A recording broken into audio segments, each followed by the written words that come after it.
Good afternoon, everybody, and Amen. welcome to this week's episode of your show. I'm Chim, your host, and thank you so much for joining us. This afternoon, I am pleased to have with me three leaders. We live in a very unusual time. There's been looting, protesting, and a lot of upheaval in our areas here in KZN.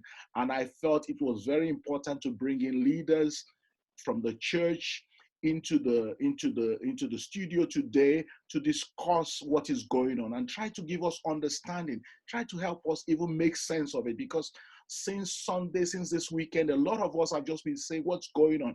Some people have told me, look, this has never happened before, and as a church, we need to discuss this and make sense of it. So with me in the studio, I'm happy to have our dear brother Stanley Musami. He's the National Associate and leader of the Haggai Institute in South Africa. For those of us who don't know, Haggai Institute is a global leadership training movement that trains thousands of leaders across the globe in different countries. Stanley has been leading this group in South Africa, a renowned leader in different churches and organizations here in South Africa. He's joining me from Phoenix. Stanley, you're welcome to the show.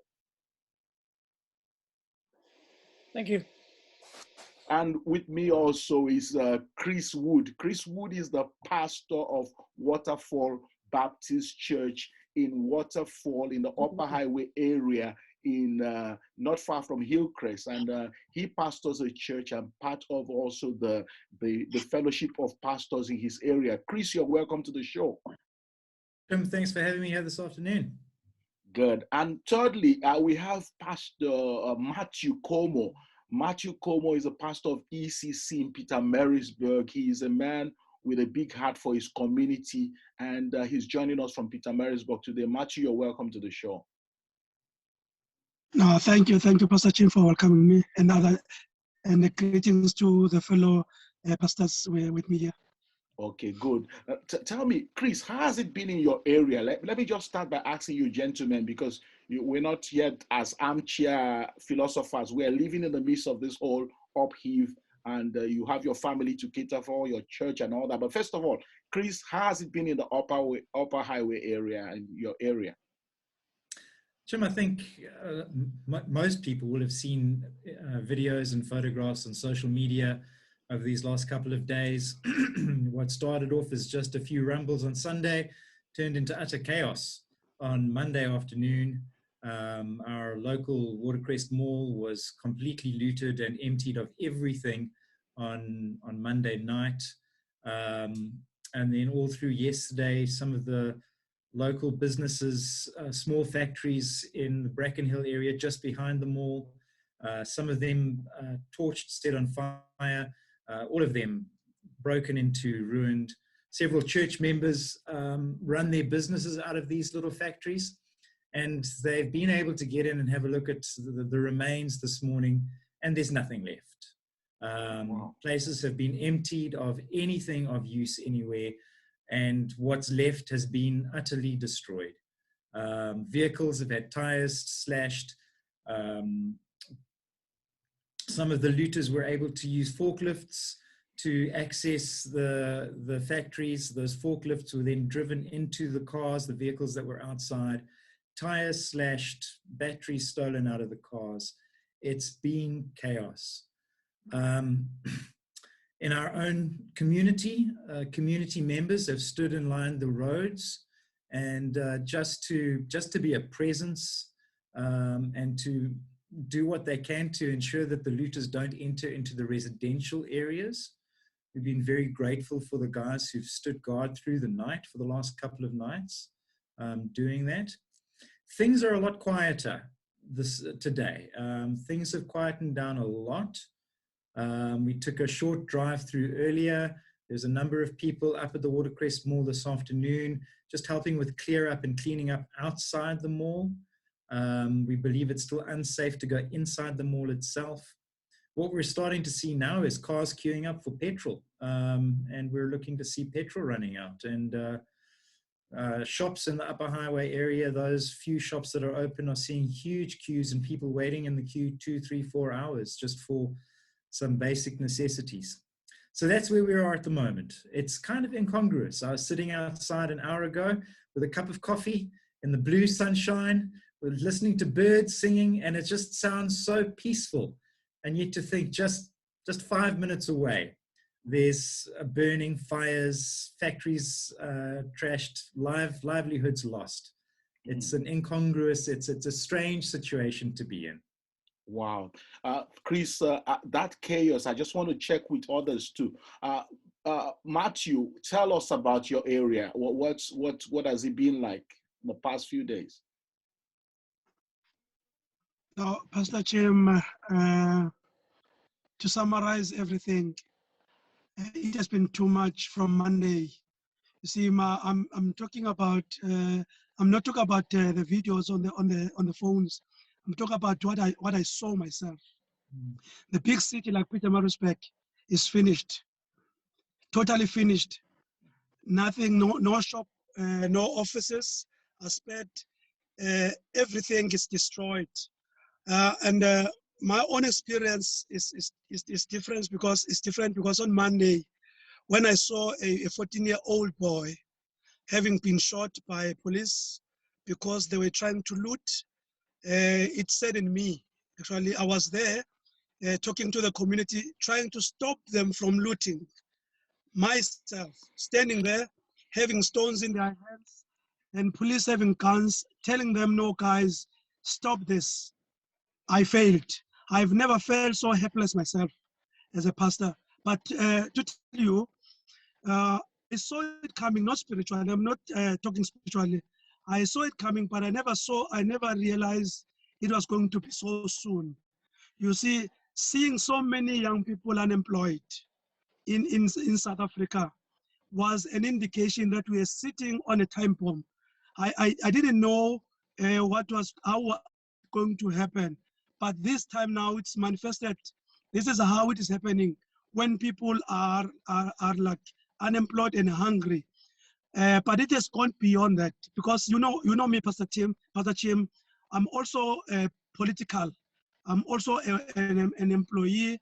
I'm a shop steward. So I see this thing not from a Christian perspective. I look it from the political perspective and also from the work employee perspective. So Matthew, when I look at this from Matthew, I would love us to come into yes. that. I would love us to come into that because that's what we're discussing now. I want us to look at it from every perspective a yes. Christian should look at it at, and I'll come back to you on that. First of all, I just wanted yes. to capture what is going on the ground. I'll come back to you and everybody else here for the different perspective. I want to go to Stanley. Chaos. I want to go to Stanley just to understand what has been happening in his area. I would definitely be, we have about 40 minutes on this, and we've only spent less than 10 minutes, and I want to come back to all those perspectives later. Stanley, tell me, how has it been in Phoenix there and that area of Phoenix, just like Chris and Matthew have described what they saw? What have you been seeing in the last 2 days? Well, Chim, what the community has done is that they have taken, up the responsibility to protect the areas, and the exits and the entry points all have been located just to protect the residents and also the shopping malls that are within our range. So we've got the shopping malls that are within Phoenix, and especially I'm in Woodview, and that area is totally barricaded. And we have people on shifts, 3-hour shifts that runs from the whole day right up till the next morning. That's a protection for the citizens that are there. And we also have in the greater central area of Phoenix where the taxis that are there together with the residents, they are now protecting the bigger mall that's there. So those malls are barricaded and separated. And what has happened is there's a shortage of supply of food and essentials. But the supermarkets, that's where they opened up this morning.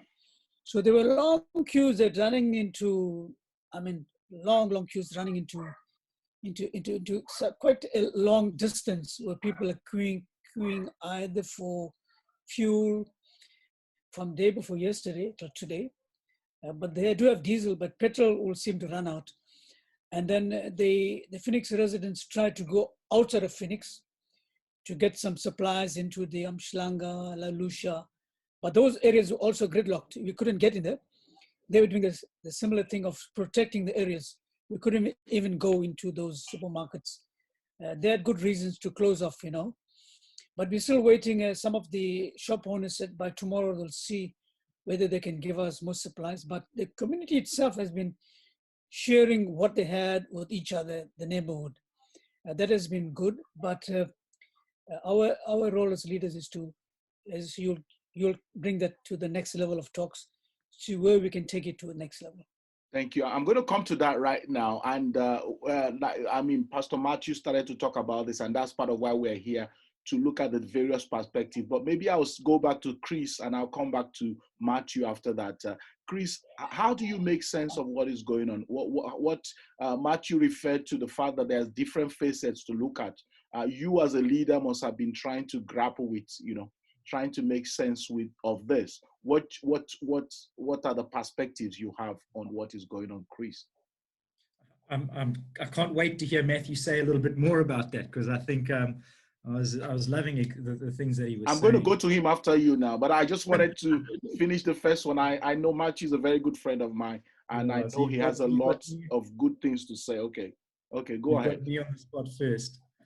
I think there are so many factors involved in this, Chim. I think Matthew started off by saying exactly right, the massive unemployment that we have in our country at the moment.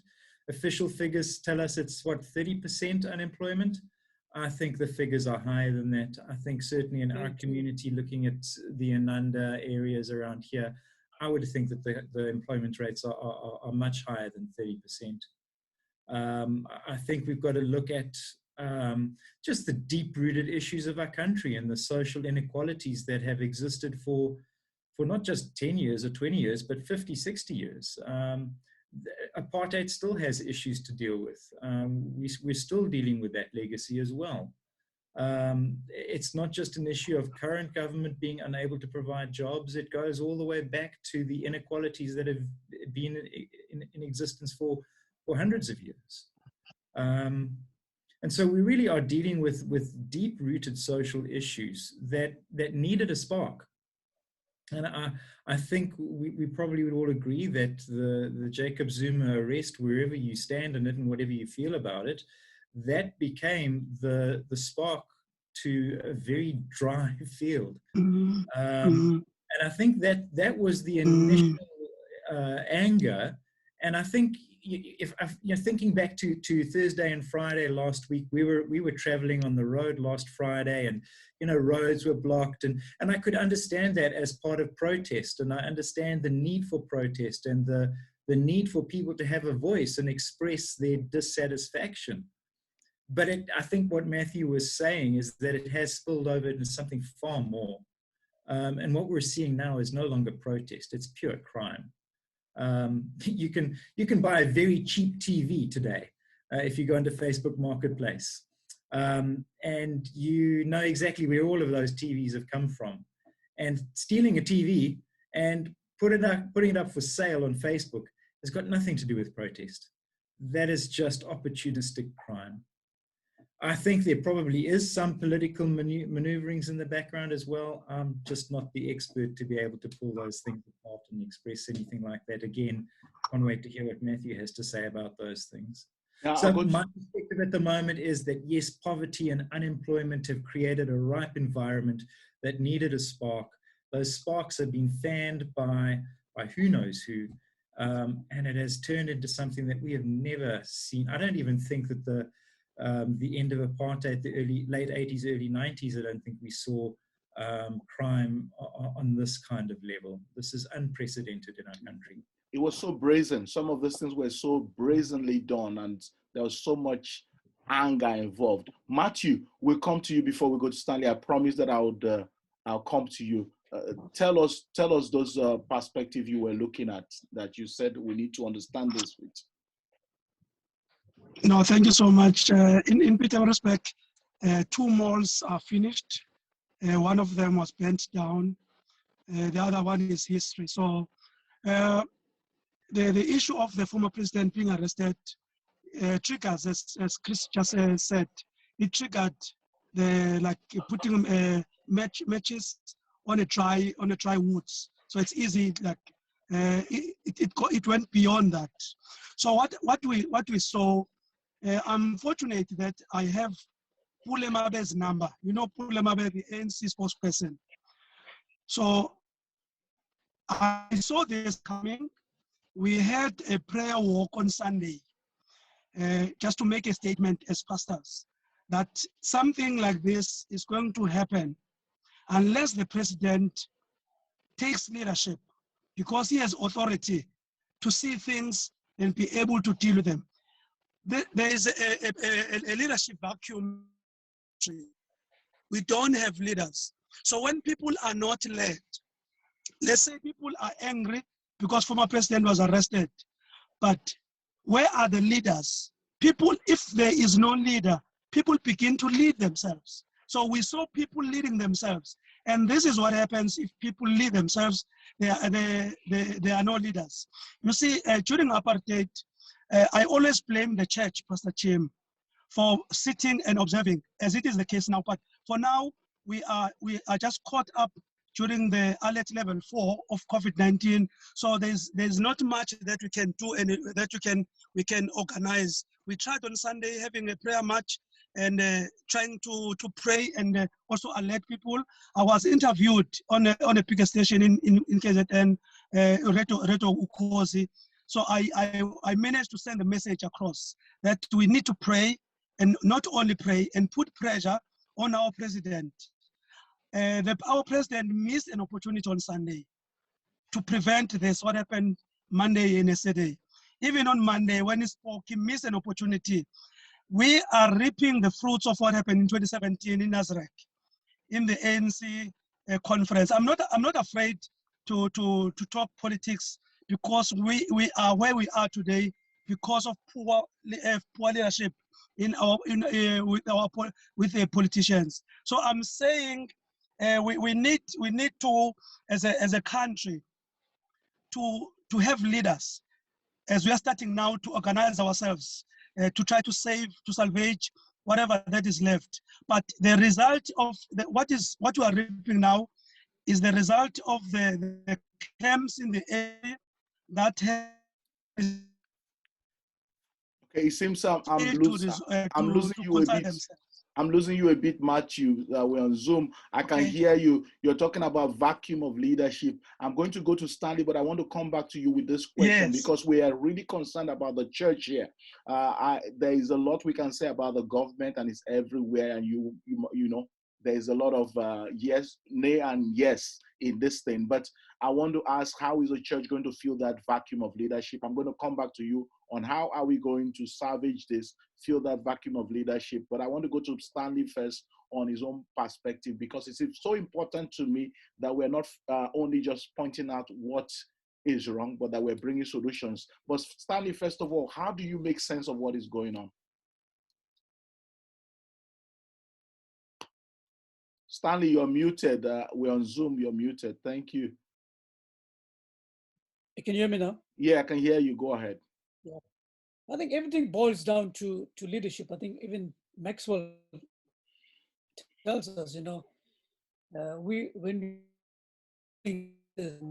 people arise to the level, they can only arise to the level of the ceiling of leadership. And what we've seen throughout this thing that has really bewildered us is that leaders are not making a statement or making the presence felt at the moment like this. And everywhere that you will see, there's a cry. Where is, the apex leaders and the church? What is the church doing? The role of the church, besides the political leaders that are giving us leadership. And in the area that we lived in, and not too far away, we found that we can see the smokes billowing where the massive macro building was satellite, and a series of other warehouse and factories, the LG and stuff like that. So at that point in time, people are just waiting to get some sort of perspective, and it was not forthcoming at all. And it was very sad, because the leaders, they were afraid to put voices up, because people were looking for that type of of initiative where people will come to the come at this point in time, and even right up to now that we are chatting, nothing that is forthcoming that will say that there's a paradigm shift in how we ought to think and how we ought to lead and how we ought to follow. I hear you, and I agree with you. You're Thanks. saying the same thing Matthew has said. The fact that one of the things that we need to see, this whole perspective, we need to see this thing through is a vacuum of leadership. People are like leading themselves, like Matthew said. So what are we going to do about this? Now, forget everybody else. Take it home to the church and we as leaders. 3 of you seated here are leaders. You are leading people, and you are leading a good chunk of, KZN and beyond. Pastor Matthew, how are we to, as the church, react to this vacuum of leadership? It is time for us as pastors to rise, not only for our churches, because if we confine ourselves to the 4 walls of the church and to those people that we speak to, we need to rise in our communities where we are, because people, they acknowledge our leadership as pastors. So if we say something, they listen to us. As I'm talking to you, we belong to a lot of WhatsApp groups in our community where we talk. So we need to raise our voices, to have prayers, not only prayers, to mobilize the leaders, like the counselors, like the community leaders. We need to take leadership, because us sitting back and waiting for politicians to lead us, that is what has led us to where we are today.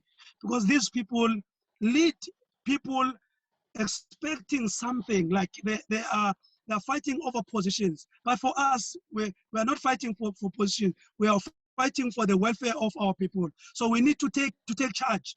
In the event there is a leadership vacuum, that is the space that we need to occupy as pastors, as we have started, but we are late. But there's something that we can salvage in a moment.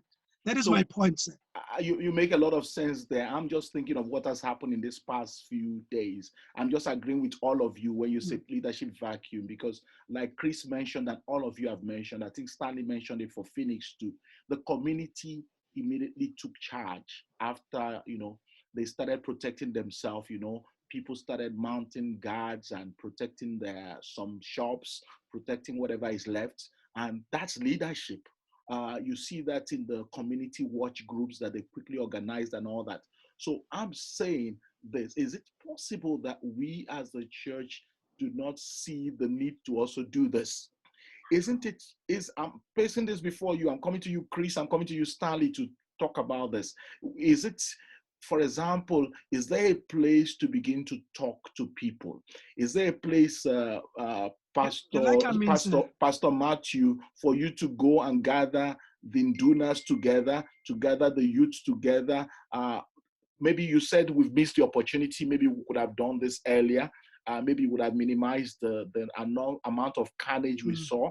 But let's say even now, because there's a healing process needed and the police and the army cannot do what we can do, is there a place for the church to gather communities, both that has been wounded, that have lost things, and those who have looted? Is there a way to gather them and speak to them? I will ask you this, Matthew, if you can say some word. I want to go to Chris and then go to Stanley on this same thing. Okay, now let me come in, because I'm very cautious of the communities standing together and protecting what belongs to them, because it might we need to be cautious when we do that, especially in our case where we've got different racial groups, because they are going to take it in, they are going to put into racial issues. It might raise racial battle. So we need to be very cautious. So the presence of pastors in those groups, it is going to solve that problem, because they are going to, in 15 minutes, I was with the young people from our community. When they deal with people coming to this place, they don't deal with them nicely. So in different races, it can raise those. I've seen in the WhatsApp groups, people trying to put a race card on this thing. Yes. So we need to caution against that, because Racial issues are still fresh in our country, so we must caution that. We must put put everything to its perspective. Matthew, don't you see that Yes. that's exactly what I'm saying, that the fact that, let's say Chris will be able to speak to those in his area who are gathering Yes. whatever vigilante or community group, the power of the pastor to be able to speak into that group. You can speak and make a difference where you are because you're the same color, the same language. Definitely. Same thing with Stanley. So I'm asking, let me take this to Chris now. Stanley, I'm coming to you because we have just about 10 minutes more. Chris, what do you think about our role in filling the leadership vacuum that exists? Somehow, some people in your neighborhood in Waterfall or Upper Highway are trying to fill that up now. But what do you see about the pastor's role? Matthew's raised his point is 100% correct, and we've seen it in our community where community members are guarding the access points, and sometimes it's more frightening to be part of the community groups who are guarding, because they're the guys that are armed and they've got guns and they're ready to go, and they can kill somebody. One go to pull a trigger and it's all over. And so we've had guys in our church having to say to some of the other folk, put your gun away. Put your gun away. We don't need a war here. Put your gun away. And so, the church does need to step into those spaces. And Matthew, you're 100% right. I think we need to remember as a church, we're peacemakers. We're people of peace. And we need to bring peace. And nobody can do it except us. Yeah. And I need to remind myself again and again that my role is to be a shepherd of the flock. Yeah. And my wife had to point this out to me yesterday. There was a panicked message on one of our WhatsApp groups of, please come, the rioters are on the way. We need bodies at the end of the street. And I said to my wife, I think I need to go, but we've got a church prayer meeting happening on Zoom in 10 minutes. I think I must cancel the Zoom meeting. And she just said to me, what is your job? What is your role? Is your role not to serve your church and nurture the flock and care for those who are panicked and in need? And I said, you know what, you're right. We won't postpone the prayer meeting on Zoom. We'll do our prayer meeting. I can go to the end of the road later this afternoon. And so you're talking about mixing the two together. You're not talking about doing one or the other. And that is because it's so important to do both. It's important to have the pastor. Let's go out there. Let's do that. Yeah, it's important where the priority is. It's important to have the pastor among. We can't just hide and pray. Hide away. But at the same time, we must not leave the place of spiritual warfare. So the pastor, like Matthew said, must be among those who are carrying the guns and tell them, don't let this turn into a racial thing. Be careful 100%. Because something more is here. Stanley, I come to you. How do we as a church fill this leadership vacuum? I think it's very, very important that, we don't just protect ourselves and gridlock and lock ourselves up in such a way. The world and outside is burning. It can be a racial issue and racial tension that we can create. And one of the areas, as much as we may not be in a position to physically be present. Stanley, I can't hear you. You have muted yourself.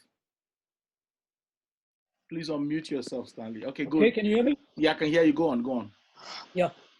What I'm saying is that, it can be a danger where there's no paradigm shift, in what we are doing in terms of just, protecting ourselves, gridlocking and closing exits and entries, whereas people outside are dying, people looking forward for a hand.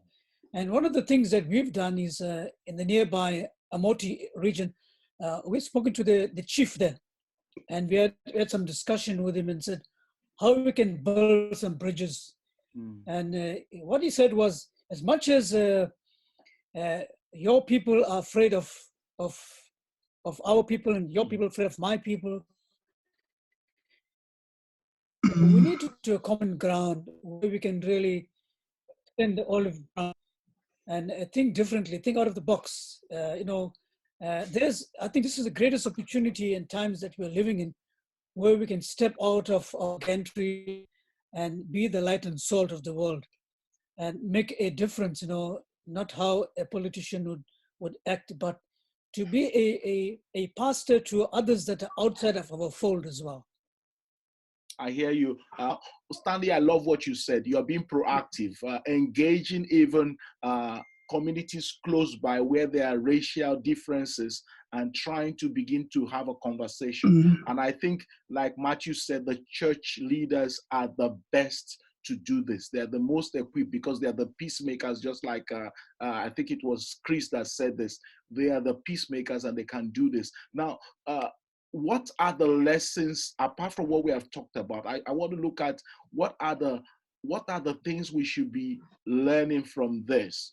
Matthew, you said that we missed an opportunity. Forget about the president missing an opportunity, but you said the church started late. What are some lessons we can learn from this? Personally, as yourself, what have you gathered as lessons? One or two. I'll go to the others and get one or two lessons you have personally learned from this about how to prepare for this or manage this. Now, Amos chapter 3, verse 7, the word of God says, God does not do anything without revealing it to his servants, the prophets. That's a message. So we need to be very attentive to what God is saying to us before it happens. I'm sure somebody somewhere was given this prophecy, but we ignored it. We need to be very sensitive to what God is saying to us. That's number one. Number two, as I said before, we need to be like Matthew chapter 5, I think it's verse 13, where it says, we are the salt of the world. We must not confine our leadership within the church. Pastor Chris, he was caught in between having the service and also going to the community meeting.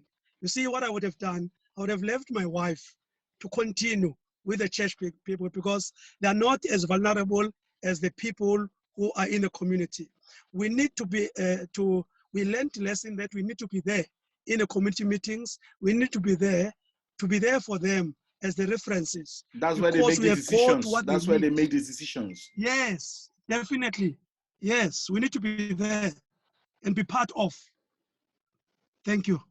Well, wonderful. You're giving us two things here. The need for discernment. Sometimes we have impressions that we are sensing that we don't act on, thinking of maybe it's just me, but we need to, as shepherds, take action on those impressions. Number two, we need to be there. That means community meetings and what's going on in our community so that we might be the voice that brings the peace. Chris, Matthew has talked about two things he learned from this whole thing. Number one is the issue of being able to be discerning. Don't throw away whatever God is trying to show you what to prepare for. To read the signs. A leader needs to read the signs. And then secondly, to be present in those places. What are some takeaways you've learned, Chris, from this? I think Matthew's made a great point of presence. And I think, one of the roles of a pastor is presence, and to be present with the people, to be present with his flock, and to exercise a presence in the community. I think it's been difficult to do that because of the COVID and the lockdown restrictions, and that's been hard to do. But certainly the need to be present, again, is that not the role of the pastor, to be alongside those who suffer and to be alongside those who struggle and to be alongside those who mourn? One of the things that struck me is in Daniel 9, and just we've been taking our church through this in a couple of pre-meetings. Daniel 9, verse 8 and 9 are great, where Daniel says, to us, O Lord, belongs open shame, to our king, to our princes, and to our fathers, because we have sinned. And there's that recognition that to us belongs shame, and we see it, right? I mean, we are ashamed to some extent of what we've seen around us. What's happened is shameful. Matthew pointed out the lack of leadership from our kings and our princes, our leaders, and to look back in the past and recognize the role that our forefathers have played in this. But not just them, because we have sinned. And to not just blame others, but to see our own fault in this. And so to get that perspective, to us belongs shame.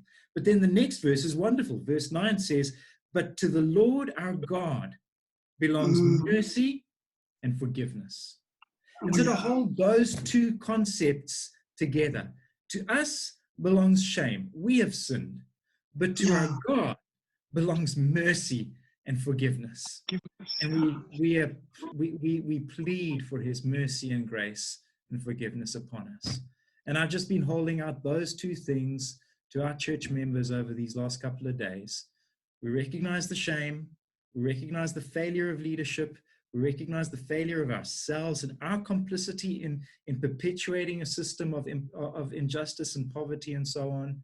And at the same time, to God belongs grace and mercy and forgiveness.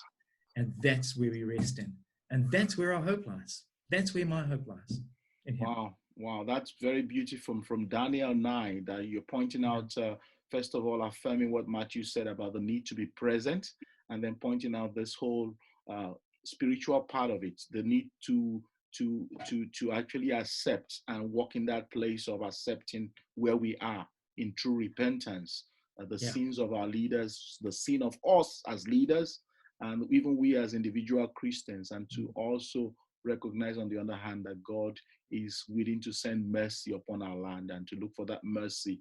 I was going to turn to Stanley now, but he's slightly off. He'll be back soon. But Chris, still on you. Matthew was talking about the place of unemployment and all that. And I look at our church. Could there be a proactive way of we as individuals, as Christians, asking ourselves? Some of us are the people who have suffered this whole burn. Our factories have been burnt up and all that. But I noticed something that some of these factories and all that in the midst of where some of our township has not been touched.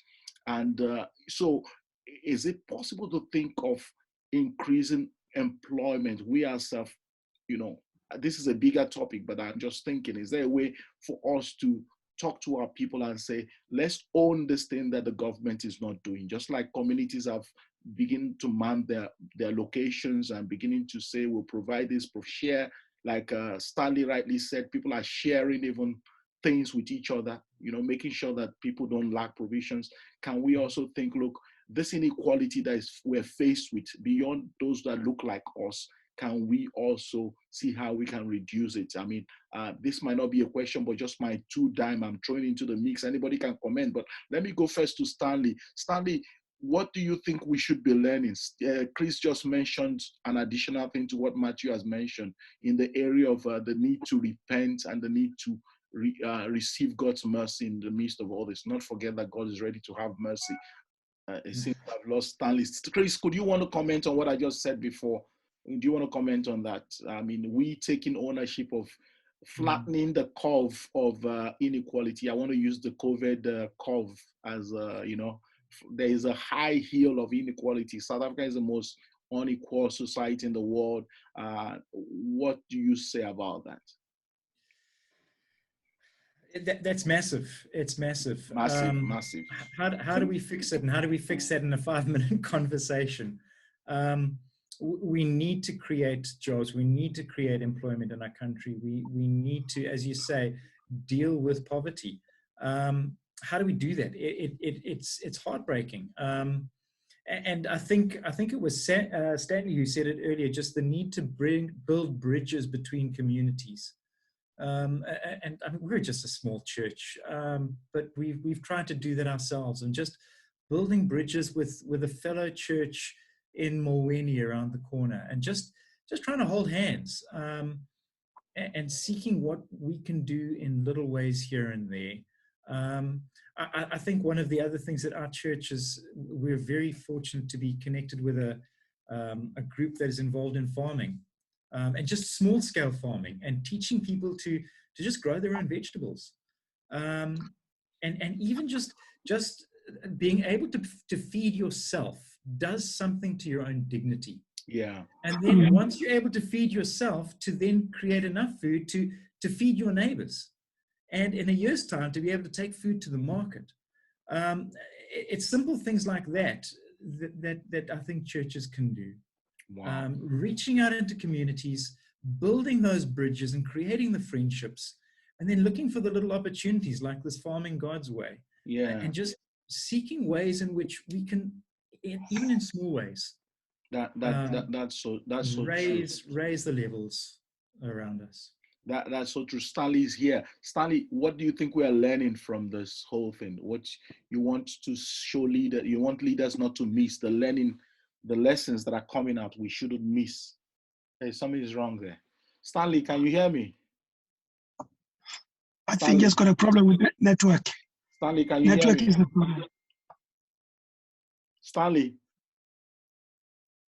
Oh, Stanley can't hear me. Stanley, can you hear me? Okay, I come to you, Matthew. Chris, I asked Chris about how do we flatten the curve of inequality. So South Africa is the most unequal society in the world. What do you think can be done? So we have in the church businessmen, we have in the church, you know, of all races, we have them in the church. And what do you think? You must have thought a lot about this.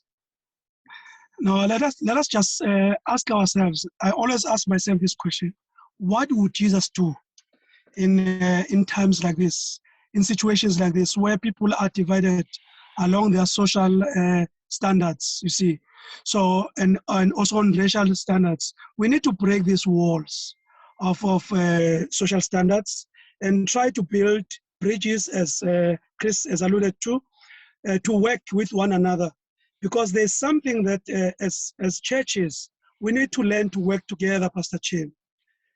We are too separate from one another. There's a lot that I can learn from Pastor Chris's church, and there's a lot that Pastor Chris can learn from my church if we share these skills, because there are no factories that are going to employ so many young people, many graduates that are unemployed. But if we start with small things like gardening, gardens, like the churches, most churches have got a lot of space which is not utilized. We tend to spiritualize a lot of things, but when the church comes to an end, we are still hungry. We still need clothes. So we need to help in skill development for young people where the government is failing to equip young people with skills, because being educated and not being able to get a job does not mean the end of the world for me. I can do something with my hands, like they are doing in Cuba, like they are doing in Zimbabwe. So if maybe we help young people with skills as churches, let us open our churches, not only for prayers, even for skill development things, because there are no like community centers. Our churches need to be centers where young people are skilled, how to write a CV, how to apply for a job, how to prepare for interview. Things like that must happen in church, like career exhibition in churches, which we are going to start with a prayer. By so doing, we're going to win a lot of people, because young people out there are very desperate. They can do whatever they do. Okay. That's my take. Listen, we're just going to wrap this up, and I need to end by asking you, pastors, to bring words of encouragement to our people. Pastors, you are shepherds, you are praying, but people are hurting. Even those who have looted, their conscience is disturbing them. Those who have partaken, I want to say this on radio, even if you didn't loot, don't buy the things of loot that were looted. Because if you call yourself a Christian and you buy things that were looted, you say you saw a cheap computer, a cheap whatever on Facebook, you are part of the looting. Listen to me. That is Christianity. That's what it means to be a disciple of Jesus. You won't buy what was looted. You don't join in the looting. So it's not just pastors. It's you as a Christian. Now, Chris, what's your word of encouragement to people who are hurting? KZN is hurting. Durban is hurting. What do you say? I know you've already talked about the mercy of God, but just in less than a minute, less than 30 seconds, what would you say to those listening that are hurting? You want me to preach, Jim? Please preach. That's why then go ahead and give us a sermon, but make it short and sharp. Short and sweet. I read for our church this morning from Psalm 46. It's the psalm where the Babylonians have surrounded the city of Jerusalem, and the people inside are wondering, is there any hope? Is there anything left? And it starts with, God is my refuge and my strength, a very present help in trouble. And it ends with, be still and know that I am God. And in the midst of chaos, in the midst of mayhem, in the midst of the things that we should do and can't do and haven't done and fail to do and neglect to do, in the midst of all of that, be still and know that I am God. There's my 30-second sermon, man. That is powerful. I'm coming to your church next Sunday. Matthew, can you give us a word? I mean, people are hurting. Those listening to us, they are hurting. You know, they're looking for a word of hope. So just like Chris did, can you share with us whatever God has been putting on your heart for the people? No, I always say this: in the midst of trouble, in the midst of confusion, God is not confused. We are serving a great God. We are serving the God who cares for us. And he says in his word, he will never leave nor forsake us. Even during this time of desperation, when people have lost a lot of things. I heard this morning there's a guy who was a car dealer. He lost 18 cars. They were all bent. And he had a heart attack. We say, God will never leave us nor forsake us. As long as there's God in heaven, we are still going to rise up, because God is able. The word of God says God is able to do, like Ephesians chapter 3 verse 20, God is able to do exceedingly above all things. So after everything has happened, God is still God. Amen. Amen. Thank you so much. We lost Stanley there because of network, but I'm sure he has a word also. I just want to say to our listeners, just like the pastors have said, God is in control. There's a lot of injustice that have happened even with the looting, because why should a person come into my shop and burn everything up and get away? Nobody has arrested him. God knows, and God is able to deal with that person. Is able to, even beyond what the police can do. The police can say they can't catch that person or anything, but God is able to fight for you. Some of you have built your businesses and you've seen them burned down. God is able to fight for you. Some of you are angry because of unemployment and all the pains of society. God is there for you. You don't resort to evil. You don't use sin to solve a problem. Sin is never a solution. Sin is never a solution. I want to even use this opportunity of being here with pastors who say that as a Christian, if you're a child of God, then God has forgiven you. You need to forgive. I want to stress that. I know the pastors will agree with me. God has forgiven you. You need to forgive. In fact, Yes, yeah. if we don't face what has happened with a willingness to forgive, we will not see the mercy of God unleashed on us as we should. You will say, Pastor Chim, but what are you talking about? Look at what has happened. Look at years that I've been suffering. I mean, from different poles, people have a reason. But listen to me. If you will trust God, like Pastor Chris said, be still and know that I'm God, then you would experience that God is bigger and able to take care of our situation. We are going to round up here. I see Stanley is back with us. Can I get him to say the last word? Stanley, can you talk? Are you able to say something? Yes, yeah. Please go ahead. We have talked with, All right, you can hear me now? we have come to the end, but I want you to give us your last word. Maybe a word of hope, for the people listening. People are hurting. All of us were talking and we came to a point where we said, Second Chronicles, if my people that call by my name shall humble my face and turn from the wicked ways. And some of the things that we could have thought about other people, it could have been wicked, and we closed ourselves. We were so inwardly looking. And I think that, too often we press the, you press the pause button for too long and we don't react. I think we need to really be proactive in this thing. Tell the Lord, please forgive me if I've in any way been.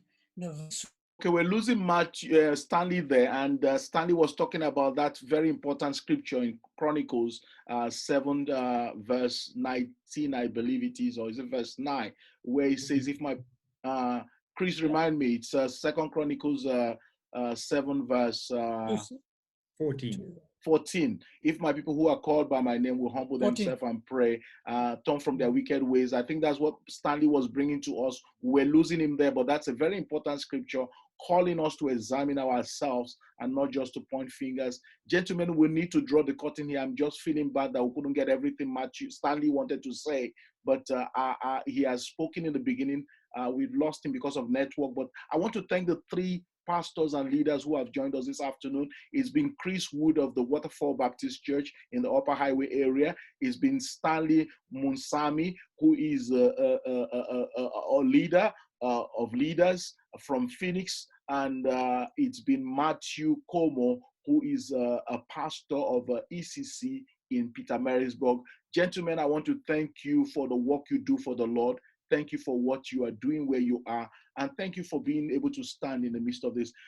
Listeners, this is where we draw the curtain today. Thank you so much for joining us. And I just want to ask you to be the salt and light where you are right now, as KZN needs you so much. God bless you, and we'll see you next week, same station, same time. Bye-bye.